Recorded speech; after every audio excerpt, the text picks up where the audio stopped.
I absolutely love chestnuts, but unfortunately on our farm we do not have any chestnut trees, so today I'm going to fix that.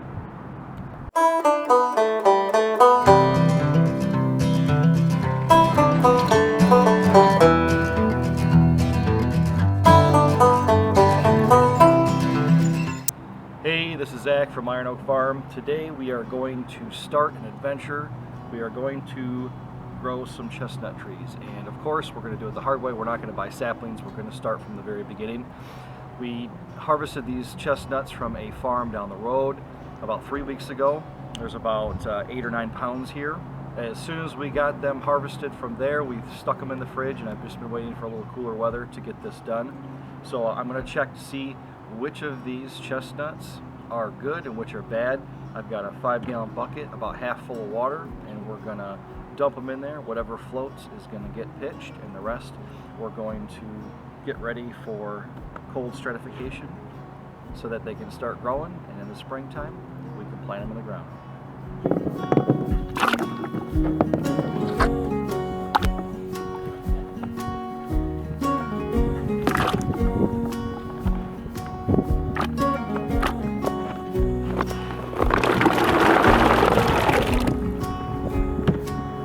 We got a lot of floaters here, so I'm going to get these out. These might still be good for cooking, but I don't know, they might just get ditched. Pretty rare to find a old growth chestnut tree in the United States because of the blight back in the 1920s and 30s that took out billions of beautiful chestnut trees that scattered the United States. And with these hybrid varieties, hybrid of American and Chinese chestnuts, they're somewhat resistant to that blight, and a lot of farmers are bringing back this beautiful crop that's good to eat and is great for the deer and other animals. I just like eating them. Since chestnuts need cold stratification similar to other things like acorns, I believe in walnuts, even lavender seeds need cold stratification. We're going to put them in a 5-gallon bucket, and to allow a little bit of drainage, I'm going to put a bunch of holes in the bottom of the bucket, and I'm going to use some 1/8-inch hardware cloth to line the bottom. That way no rodents or nothing can get in there, and we're just going to bury them in the ground. I'm just going to stick them right in the ground and leave them till February or March, and then we'll dig them up and then see which ones are growing and go from there. So I'll get started on this.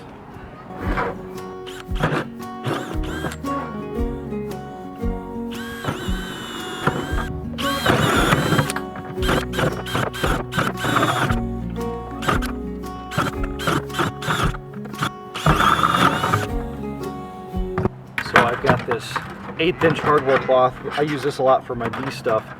I'm going to just cut out a ring so it sits in the bottom of the bucket, and then we're going to add some sand. And the sand should just hold the screen in place, that way nothing can squeeze by it.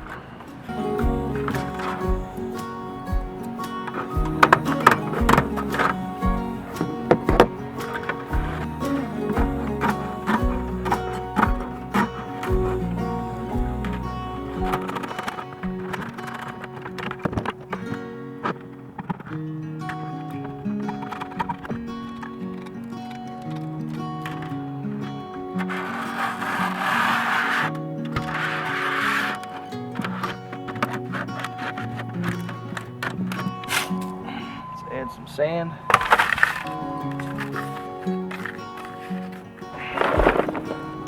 Now we're going to add some of our chestnuts. We're just going to make a layer, making sure they're kind of separated. I think we got enough for a 5-gallon bucket.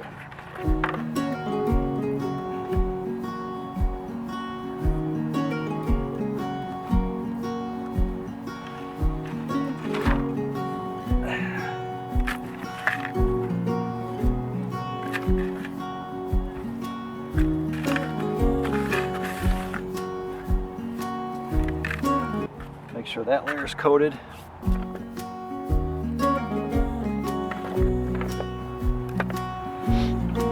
Just keep adding until we get to the top. I'm not going to fill it up all the way. just fill it about 2/3 maybe.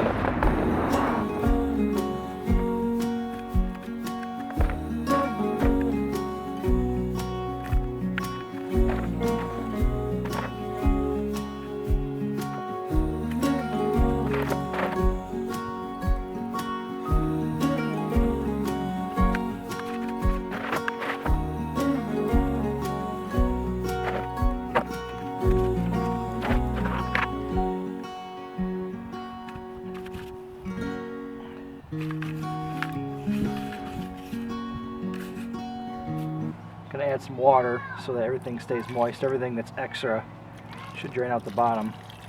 The sand was already kind of wet to begin with, so I'm not gonna add a ton.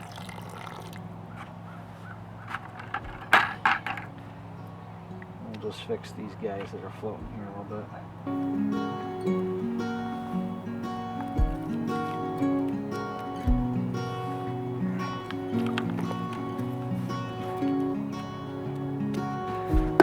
Cap on.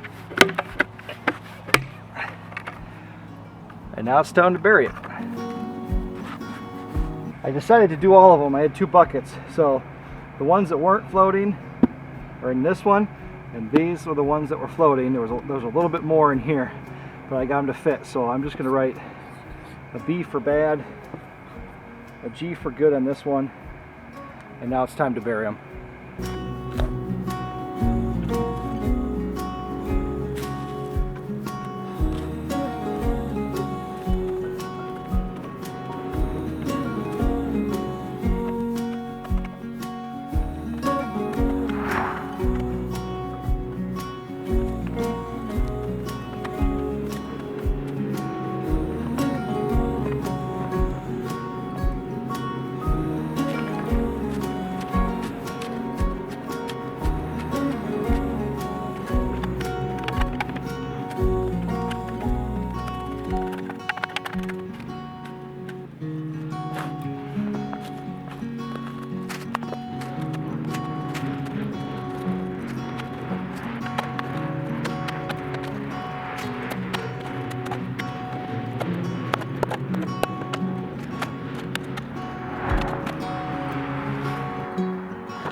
So I didn't bury these all the way.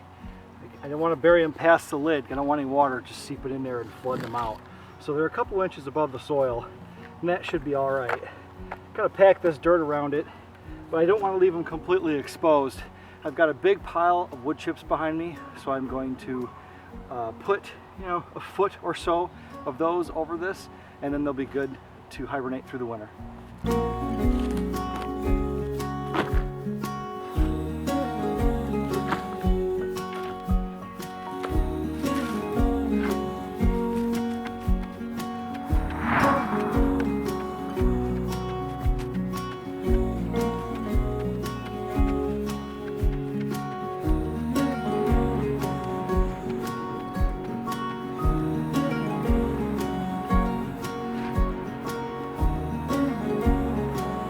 Alright, we've got them buried in the ground. I've got a foot or so of wood chips on top to keep them covered, just to keep them safe, just a little bit insulated so they don't freeze as easily. And we'll be unburying these February, March in the springtime, so we'll see you then.